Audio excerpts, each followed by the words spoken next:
Hi hello എല്ലാ പ്രിയ കൂട്ടുകാർക്കും Bruce Lee PSCയുടെ പുതിയൊരു മോഡൽ എക്സാമിലേക്ക് സ്വാഗതം. നമ്മുടെ LDCക്ക് വേണ്ടി നടത്തുന്ന മോഡൽ എക്സാമിൻ്റെ പുതിയൊരു മോഡൽ എക്സാമാണ് ഇന്നും. നമ്മൾ എല്ലാ ദിവസവും നോക്കുന്ന പോലെ തന്നെ 40 ചോദ്യങ്ങൾ നോക്കുന്നുണ്ട്. 30 GK ചോദ്യങ്ങൾ, ഇംഗ്ലീഷിൽ നിന്നും മലയാളത്തിൽ നിന്നും 5 ചോദ്യങ്ങൾ വെച്ച് ടോട്ടൽ 40 ചോദ്യങ്ങൾ. എല്ലാ ദിവസവും പറയുന്ന പോലെ തന്നെ ചെറിയൊരു കട്ട് ഓഫും വെച്ചിട്ടുണ്ട്. 25 മാർക്കാണ്. ഓക്കെ, 25 മാർക്കാണ് കട്ട് ഓഫ്. അപ്പോൾ എക്സാമുള്ള എല്ലാവരും തന്നെ മുഴുവൻ എക്സാമും അറ്റൻഡ് ചെയ്യാൻ ശ്രമിക്കുക. ഓക്കെ, 40 ക്വസ്റ്റ്യനും അറ്റൻഡ് ചെയ്യാൻ ശ്രമിക്കുക. എന്നിട്ട് നിങ്ങൾക്ക് കിട്ടുന്ന മാർക്ക് ജസ്റ്റ് ഒന്ന് കമൻറ്റ് ബോക്സിൽ രേഖപ്പെടുത്തുക. നമ്മുടെ തിരുവനന്തപുരം LDCക്ക് ഇനി വീണ്ടും വിരലിലെണ്ണാവുന്ന ദിവസങ്ങൾ മാത്രമേ ഉള്ളൂ. അപ്പോൾ എല്ലാവരും നല്ല രീതിയിൽ നിന്ന് പഠിച്ചു പോകുക.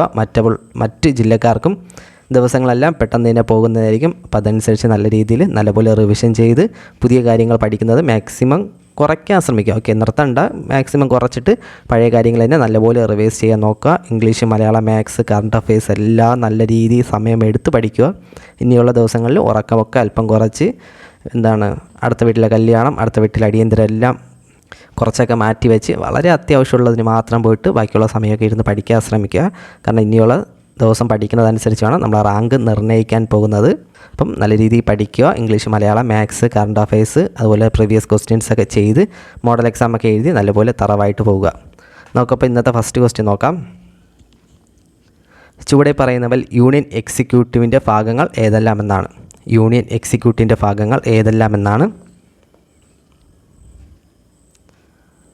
ഏതാണ് ഉത്തരം? ഒന്നാമത്തെ ചോദ്യം എന്താണ്? ഓപ്ഷൻ സി ആണ്. ഓക്കെ, 4 വരും. രാഷ്ട്രപതി, ഉപരാഷ്ട്രപതി, പ്രധാനമന്ത്രി, കേന്ദ്രമന്ത്രിസഭ, ഇവരെല്ലാവരും യൂണിയൻ എക്സിക്യൂട്ടീവിൻ്റെ ഭാഗങ്ങളാണ്. അപ്പം നമുക്ക് കുറച്ച് നമ്മുടെ ആർട്ടിക്കിൾസ് ഒന്ന് കുറച്ച് പഠിച്ചു പോവാം.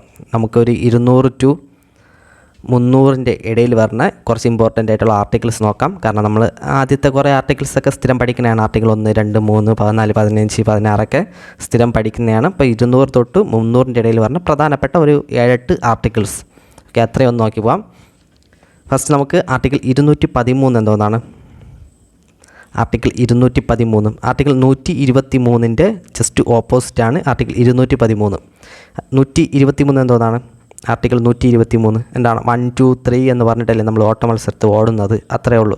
1, 2, 3 സ്റ്റാർട്ട്.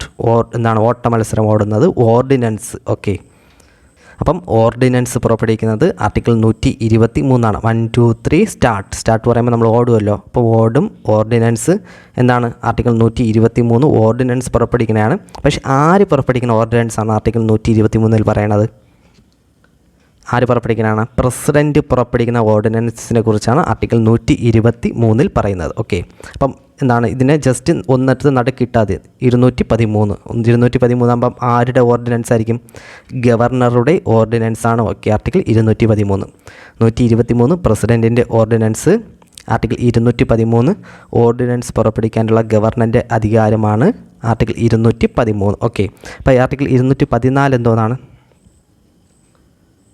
ആർട്ടിക്കിൾ 214 ഹൈക്കോടതികളുടെ രൂപീകരണം. ഓക്കെ, ഹൈക്കോടതികളുടെ രൂപീകരണം ആർട്ടിക്കിൾ 214.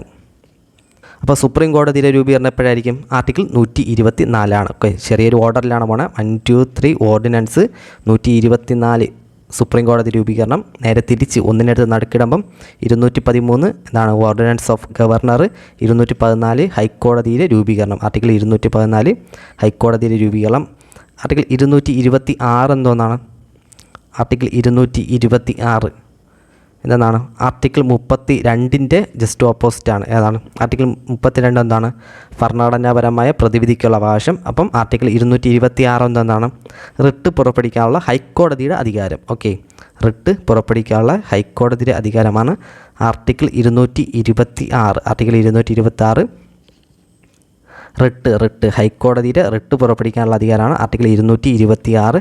ആർട്ടിക്കിൾ 243 എന്തോന്നാണ്?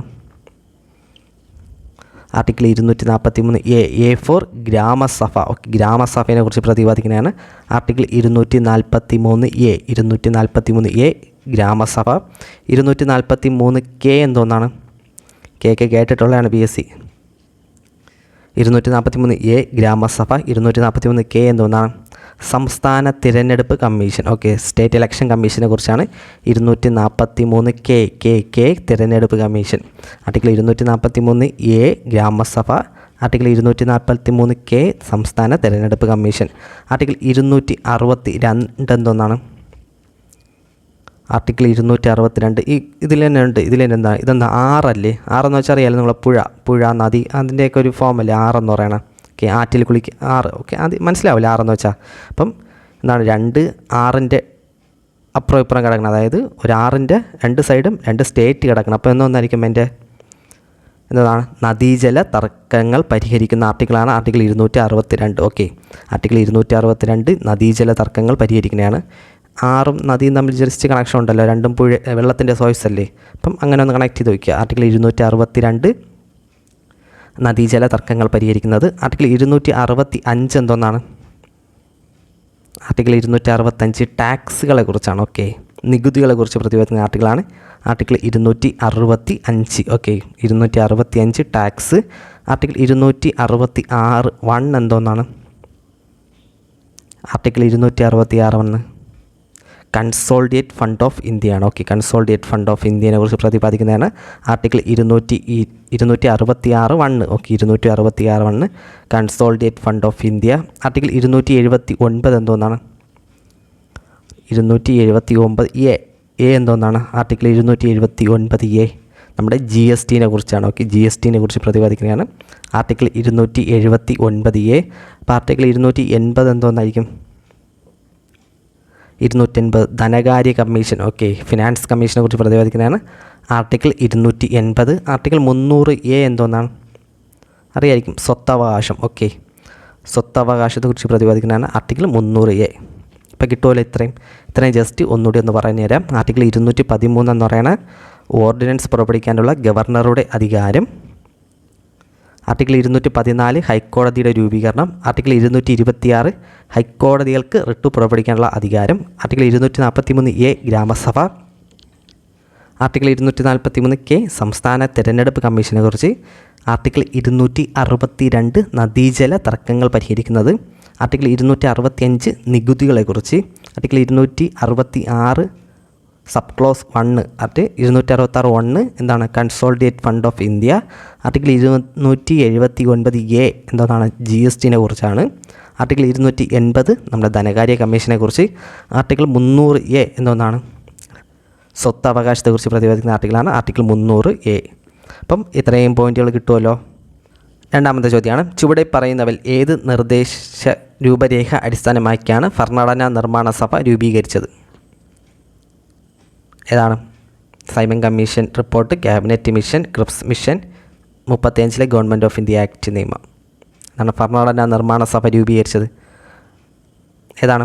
1946 ക്യാബിനറ്റ് മിഷൻ അടിസ്ഥാനമാക്കിയാണ്. ഓക്കെ, ക്യാബിനറ്റ് മിഷൻ അടിസ്ഥാനമാക്കിയാണ് നമ്മുടെ ഭരണഘടനാ നിർമ്മാണ സഭ രൂപീകരിച്ചത്. മൂന്നാമത്തെ ചോദ്യമാണ്, ഭരണഘടനാ നിർമ്മാണ സഭയിലെ അംഗങ്ങൾ അന്തിമമായി ഭരണഘടനയിൽ കരടിൽ ഒപ്പുവെച്ചതെന്നാണ്?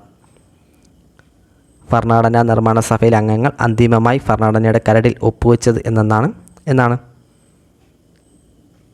1950 ജനുവരി 24. ഓക്കെ, 1950 ജനുവരി 24 പക്ഷേ ഭരണഘടനാ നിർമ്മാണ സമിതി അംഗീകരിച്ചതെന്നാണ്? അന്ന് 49 നവംബർ 26 ദേശീയ ഭരണഘടനാ നിർമ്മാണ സമിതി അംഗീകരിച്ചത്. ഓക്കെ, 49 നവംബർ 26 അംഗീകരിക്കുന്നു. ഒപ്പുവെച്ചത് 50 ജനുവരി 24. ഇനി ഭരണഘടന നിലവിൽ വരുന്നത് 1950 ജനുവരി 26. ഓക്കെ, 26 നിലവിൽ വരുന്നത്. ടോട്ടലായിട്ട് എത്ര പേരാണ് ഒപ്പുവെച്ചത് എത്ര പേരാണ്? 284 പേരാണ് ഒപ്പുവെച്ചത്. ഓക്കെ, 284 പേരാണ് ഒപ്പുവെച്ചത്. ഭരണഘടന നിലവിൽ വരുമ്പോൾ 395 ആർട്ടിക്കിൾസ് ഉണ്ടായിരുന്നു. 395 ആർട്ടിക്കിൾസ്, 8 പട്ടികകൾ, അതേപോലെ 22 ഭാഗങ്ങളുണ്ടായിരുന്നു. ഓക്കെ, 395 ആർട്ടിക്കിൾസ്, 8 പട്ടിക, 22 ഭാഗങ്ങളും കൂടി ചേർന്നാണ് നമ്മുടെ ഭരണഘടന നിർമ്മാണ സഭ നമ്മുടെ ഭരണഘടനയെ രൂപീകരിച്ചത്. ഭരണഘടന നിലവിൽ വന്നത് 50 ജനുവരി 26, ഒപ്പുവെച്ചത് 50 ജനുവരി 24. പക്ഷേ ഭരണഘടന നിർമ്മാണ സഭ അംഗീകരിച്ചത് എന്നാണ് 49 നവംബർ 26. 284 പേരാണ് ഒപ്പുവെച്ചത്, അതുകൂടി ഒന്ന് ഓർക്കുക. നാലാമത്തെ ചോദ്യമാണ്, ഭരണഘടനാ നിർമ്മാണ സഭയിൽ ജവഹർലാൽ നെഹ്റു അവതരിപ്പിച്ച ലക്ഷ്യപ്രമേയത്തിൽ ഉൾപ്പെട്ടിരിക്കുന്ന പ്രധാന ആശയം അല്ലാത്തത് ഏതെന്നാണ്?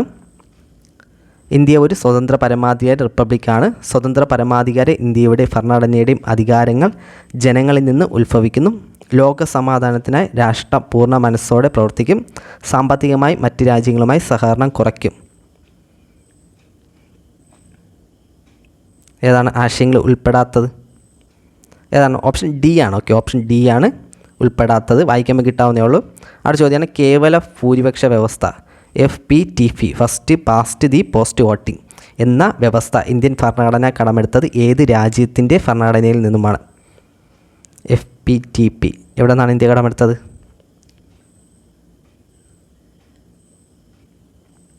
എവിടെ നിന്നാണ്? ഓപ്ഷൻ ബി ആണ്, ബ്രിട്ടനിൽ നിന്നാണ്. ഓക്കെ, ബ്രിട്ടനിൽ നിന്നാണ് കേവല ഭൂരിപക്ഷ വ്യവസ്ഥ ഇന്ത്യ കടമെടുത്തിട്ടുള്ളത്. അതേപോലെ റിട്ട് ഓക്കെ, റിട്ടുകൾ കടമെടുത്തതും ബ്രിട്ടനിൽ നിന്നാണ്. റിട്ട് ഒരു കണക്ഷൻ ഉണ്ടല്ലോ, റിട്ട് കടമെടുത്തതും ബ്രിട്ടനിൽ നിന്നാണ്. അതുപോലെ നിയമവാഴ്ച ഓക്കെ, നിയമവാഴ്ച ഇന്ത്യ കടമെടുത്തതും ബ്രിട്ടനിൽ നിന്നാണ്. അതുപോലെ തന്നെ നമ്മുടെ ഏതാണ് ഏക പൗരത്വം എന്ന ഐഡിയ ഇന്ത്യ കടമെടുത്തത് ബ്രിട്ടനിൽ നിന്നാണ്. ഓക്കെ, ഏക പൗരത്വം അതുപോലെ തന്നെ CAG എന്ന ആശയം ഇന്ത്യ കടമെടുത്തത് ബ്രിട്ടനിൽ നിന്നാണ്. അതുപോലെ തന്നെ നമ്മുടെ സ്പീക്കർ പദവി, അതുപോലെ തന്നെ പ്രൈം മിനിസ്റ്റർ പദവി ഓക്കെ, സ്പീക്കറിൻ്റെയും പ്രധാനമന്ത്രിയുടെ പദവി, അതുപോലെ ക്യാബിനറ്റ് സമ്പ്രദായം ഇതെല്ലാം കടമെടുത്തത് നമ്മുടെ ബ്രിട്ടനിൽ നിന്നാണ്. ഓക്കെ, പ്രധാനമായിട്ടും ഏക പൗരത്വം, നിയമവാഴ്ച, നിയമനിർമ്മാണം ബ്രിട്ടനിൽ നിന്നാണ് കേട്ടോ, നിയമനിർമ്മാണം ബ്രിട്ടനിൽ നിന്നാണ്. അതുപോലെ തന്നെ പ്രധാനമന്ത്രിയുടെ പദവി, നമ്മുടെ സ്പീക്കറിൻ്റെ പദവി അതെല്ലാം, പിന്നെ റിട്ടുകൾ, CAG controller and auditor general ഇതെല്ലാം കടമെടുത്തിട്ടുള്ളത് ബ്രിട്ടനിൽ നിന്നാണ്. ആറാമത്തെ ചോദ്യമാണ് ഡയറക്റ്റ് ബെനഫിറ്റ് ട്രാൻസ്ഫർ അഥവാ DBT സംവിധാനത്തിന് ഭാരത സർക്കാർ തുടക്കമിട്ട വർഷം എന്നാണ്? ഡയറക്റ്റ് ബെനഫിറ്റ് ട്രാൻസ്ഫറിന് ഭാരത സർക്കാർ തുടക്കമിട്ടത് 2013. ഓക്കെ, 2013. ഏഴാമത്തെ ചോദ്യമാണ് കണക്കിൽപ്പെടാത്ത സ്വത്തും വിലപിടിപ്പുള്ള ആഭരണങ്ങളും സ്വയമേ വ്യക്തികൾക്ക് വെളിപ്പെടുത്താൻ അവസരം നൽകാനായി കേന്ദ്ര സർക്കാർ പ്രഖ്യാപിച്ചിരിക്കുന്ന. എട്ടാമത്തെ ചോദ്യമാണ് ഇന്ത്യയിലെയും വിദേശത്തെയും നിരവധി സാമ്പത്തിക ശാസ്ത്രജ്ഞരെ ഇന്ത്യൻ സാമ്പത്തിക വികസനത്തെപ്പറ്റി ഉപദേശകരാക്കുവാൻ ക്ഷണിച്ചിരുന്നു. ഏത് പഞ്ചവത്സര പദ്ധതി കാലത്താണ്?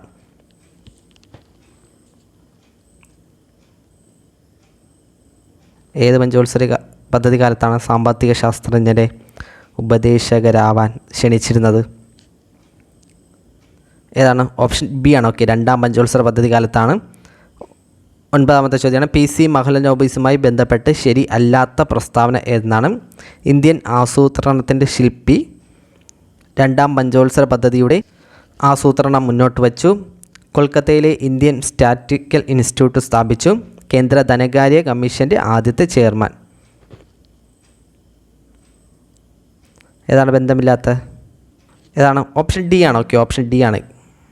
ഇന്ത്യയിൽ ആരാണ് ആദ്യത്തെ ധനകാര്യ കമ്മീഷൻ ചെയർമാൻ? KC നിയോഗിയാണ്. ഓക്കെ, KC നിയോഗിയാണ് ഇന്ത്യയുടെ ആദ്യത്തെ ധനകാര്യ കമ്മീഷൻ ചെയർമാൻ. ഇന്ത്യയുടെ ആദ്യത്തെ UPSC ചെയർമാൻ ആരാണ്? UPSC അത് റോസ് ബാർക്കറാണ്. ഓക്കെ, റോസ് ബാർക്കറാണ് ആദ്യത്തെ UPSC ചെയർമാൻ. ഇന്ത്യയുടെ ആദ്യത്തെ വിവരാവകാശ കമ്മീഷണർ ആരാണ്? അത് വജാഹത്ത് ഹബീബുള്ളയാണ്. ഓക്കെ, ഇന്ത്യയുടെ ആദ്യത്തെ വിവരാവകാശ കമ്മീഷണർ വജാഹത്ത് ഹബീബുള്ള. ദേശീയ വനിതാ കമ്മീഷൻ്റെ ആദ്യത്തെ അധ്യക്ഷ ആരാണ്? ദേശീയ വനിതാ കമ്മീഷൻ്റെ ആദ്യത്തെ അധ്യക്ഷ ജയന്തി പട്നായിക്കാണ്. ജയന്തി പട്നായിക്ക്.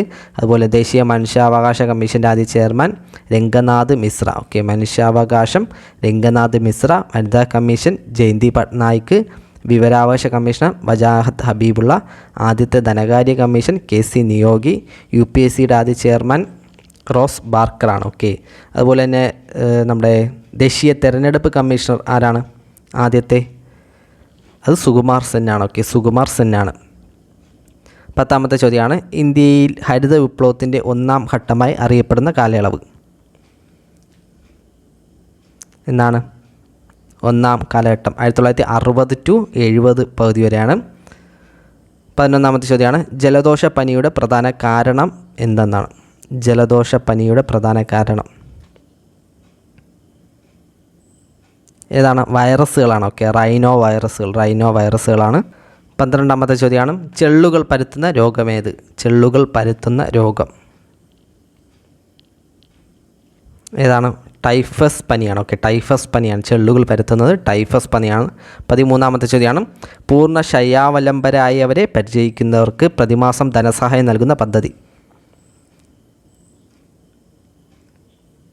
ഏതാണ്? പ്രതിമാസം ധനസഹായം നൽകുന്ന പദ്ധതി ഓപ്ഷൻ സി ആണ്, ആശ്വാസ കിരണമാണ്. ഓക്കെ, ആശ്വാസ കിരണം. അത് എത്ര രൂപയാണ് കൊടുക്കണതെന്ന് അറിയാമോ? ആശ്വാസ കിരണം അത് ദിവസം 20 രൂപ വെച്ചാണ്. ഓക്കെ, ദിവസം 20 രൂപ വെച്ച് ഒരു മാസം 600 രൂപയാണ്. ഓക്കെ, ഒരു മാസം 600 രൂപയാണ്. 14ാമത്തെ ചോദ്യമാണ്, ആരോഗ്യവാനായ ഒരു വ്യക്തിയുടെ സാധാരണഗതിയിലുള്ള ശ്വസന വ്യാപ്തം ഏകദേശം എത്രയാണ്? ശ്വസന വ്യാപ്തം സാധാരണഗതിയിലുള്ള ഒരാളുടെ എത്രയാണ്? ഓപ്ഷൻ സി ആണ്. ഓക്കെ, 500 ml ആണ്. ഓക്കെ, 500 ml ആണ്. 15ാമത്തെ ചോദ്യമാണ്, ആന്തര അവയവങ്ങളുടെ ത്രിമാന ദൃശ്യങ്ങൾ ലഭ്യമാകാൻ ഉപയോഗിക്കുന്നത് ഏതെന്നാണ്? ഏതാണ്? ഓപ്ഷൻ എ ആണ്. Okay, MRI സ്കാനാണ്. MRI scan. Okay, MRI സ്കാനാണ്.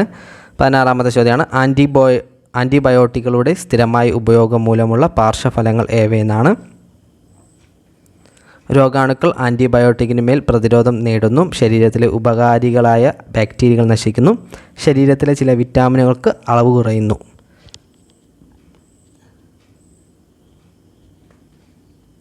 ഏതാണ്? ഓപ്ഷൻ ഡി ആണ്. ഓക്കെ, 1, 2, 3 ശരി. 1, 2, 3 ശരിയാണ്. 17ാമത്തെ ചോദ്യമാണ്, എഡി കറണ്ട് ഉപയോഗിക്കുന്ന ഉപകരണത്തിന് ഉദാഹരണം? എഡി കറണ്ട് ഉപയോഗിക്കുന്ന ഉപകരണത്തിന് ഉദാഹരണം ഏതാണ്? ഇൻഡക്ഷൻ കുക്കറാണ്. ഓക്കെ, ഇൻഡക്ഷൻ കുക്കറാണ്. 18ാമത്തെ ചോദ്യമാണ്, സുരക്ഷാ ഫീസുമായി ബന്ധപ്പെട്ട് ശരിയല്ലാത്ത പ്രസ്താവന ഏതെന്നാണ്? വൈദ്യുതിയുടെ താപഫലം അടിസ്ഥാനമാക്കിയാണ് സുരക്ഷാ ഫീസ് പ്രവർത്തിക്കുന്നത്. ടിന്നും ലെഡും ചേർന്ന ലോകസങ്കരമാണ്. ഫ്യൂസ് വയറിന് ഉയർന്ന ദ്രവണാങ്കമാണുള്ളത്. ഫ്യൂസ് വയറിന് താരതമ്യേന താഴ്ന്ന ദ്രവണാങ്കമാണുള്ളത്. ശരിയല്ലാത്ത പ്രസ്താവന ഏതെന്നാണ്? സിമ്പിളാണ്. എത്രയാണ്? ഓപ്ഷൻ സി ആണ്. ഓക്കെ, ഇതാണ് ഫ്യൂസ് വയറിന് താരതമ്യേന താഴ്ന്ന ദ്രവണാങ്കമാണുള്ളത്. ഓക്കെ, മെൽറ്റിംഗ് പോയിൻറ്റ് ലോ ആണ്. അടുത്ത ചോദ്യമാണ്, 19ാമത്തെ ചോദ്യമാണ്, ഇൻകാൻഡസെൻറ്റ് ലാമ്പുകളിൽ കുറഞ്ഞ മർദ്ദത്തിൽ നൈട്രജൻ നിറയ്ക്കുന്നത് എന്തിന്? ഫസ്റ്റ്, താപനില കുറയ്ക്കാൻ, ഓക്സീകരണം കുറയ്ക്കാൻ, ബാഷ്പീകരണം കുറയ്ക്കാൻ, നിരോക്സീകരണം കുറയ്ക്കാൻ. ഏതാണ്? ഓപ്ഷൻ സി ആണ്. ഓക്കെ, ബാഷ്പീകരണം കുറയ്ക്കാനാണ്. 20ാമത്തെ ചോദ്യമാണ്, അമോണിയയുടെ ഉപയോഗങ്ങളിൽ ഉൾപ്പെടാത്തത് ഏതെന്നാണ്? അമോണിയയുടെ ഉപയോഗങ്ങളിൽ ഉൾപ്പെടാത്തത് ഏതെന്നാണ്?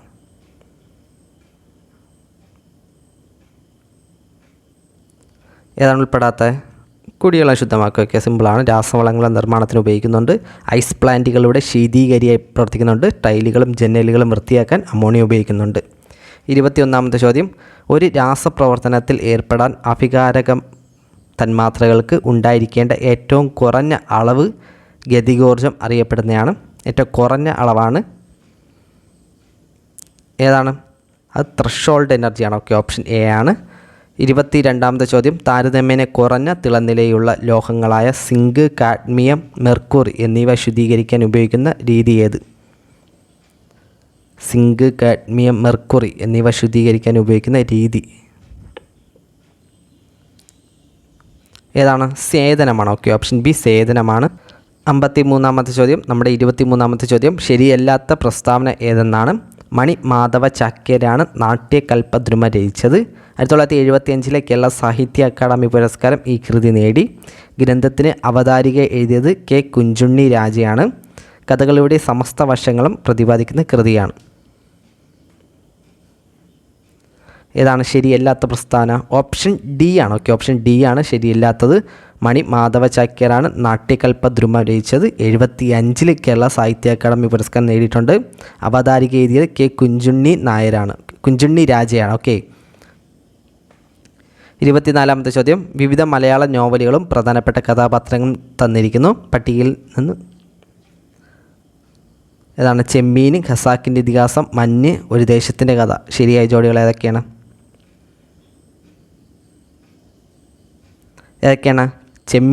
ചെമ്മീനിലെന്ന കറുത്തമ്മയുണ്ട്. ഓക്കെ, കറുത്തമ്മ ശരിയാണ്. അതിൽ ഖസാക്കിൻ്റെ ഇതിഹാസത്തിലാണ് രവി ഉള്ളത്. മഞ്ഞിലാണ് വിമലാദേവി സർദാർജിയൊക്കെ ഉള്ളത്. ഒരു ദേശത്തിൻ്റെ കഥയിലാണ് ശ്രീധരനുള്ളത്. ഓപ്ഷൻ സി ആണ്. ഓക്കെ, 54 ഓപ്ഷൻ സി ആണ്. എല്ലാം ശരിയാണ്. 25ാമത്തെ ചോദ്യമാണ്, 1982 British film institute award, London ചലച്ചിത്രമേള പുരസ്കാരം എന്നിവ നേടിയ മലയാള ചലച്ചിത്രം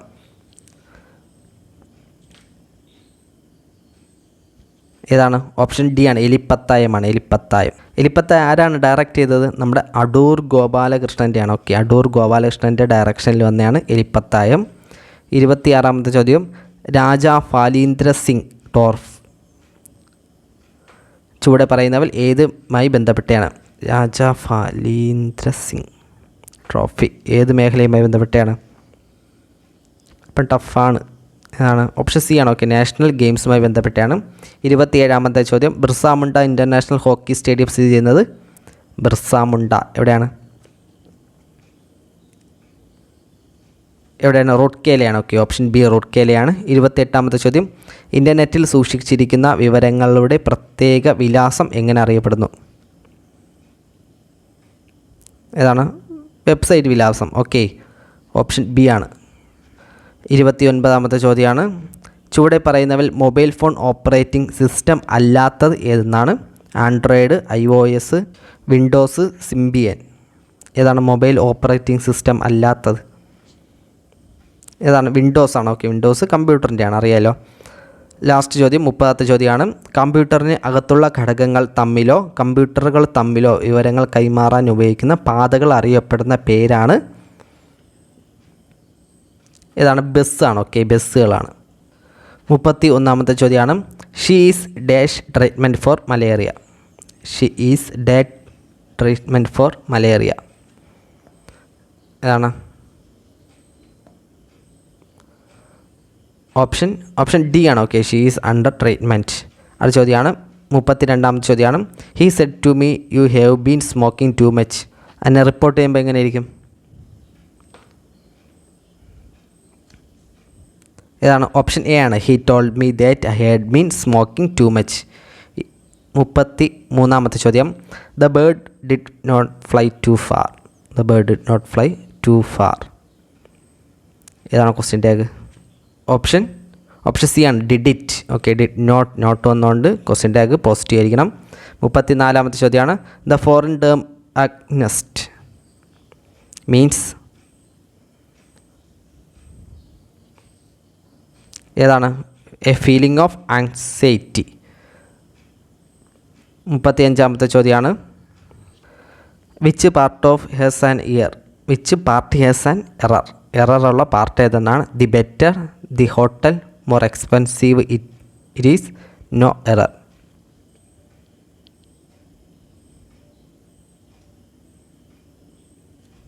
ഏതാണ്? The more expensive is it ആണ്. ഓപ്ഷൻ ബി ആണ്. സോറി, ഓപ്ഷൻ ബി അല്ല, ഓപ്ഷൻ സി ആണ്. ഓക്കെ, ഓപ്ഷൻ ബി ഇതല്ലേ? ഓപ്ഷൻ സി ആണ്. ഓക്കെ, ഓപ്ഷൻ സി ആണ് റോങ് ആയിട്ടുള്ളത്. നമുക്ക് മലയാളത്തിലെ ചോദ്യം നോക്കാം. 36ാമത്തെ ചോദ്യം, സമർത്ഥരായ കുട്ടികൾക്ക് മാത്രം മത്സരത്തിൽ പങ്കെടുത്താൽ മതി. അടിവരയിട്ട പദത്തിൻ്റെ വചനം ഏതെന്നാണ്? സമർത്ഥരായ ഏതാണ്? അലിംഗ ബഹുവചനമാണ്. ഓക്കെ, അലിംഗ ബഹുവചനമാണ്. 37ാമത്തെ ചോദ്യം, ഉപഭോക്താക്കൾ എന്ന പദത്തിൻ്റെ ലിംഗമേത്? ഏതാണ് ഉപഭോക്താക്കൾ? എന്താണ്? ഉഭയലിംഗമാണ്. ഓപ്ഷൻ എ ആണ്, ഉഭയലിംഗം. 38ാമത്തെ ചോദ്യം, സഫലമാവുക എന്നർത്ഥമുള്ള ശൈലി ഏത്? സഫലമാവുക. ഏതാണ്? ഓപ്ഷൻ ബി ആണ്, പൂവണിയുക.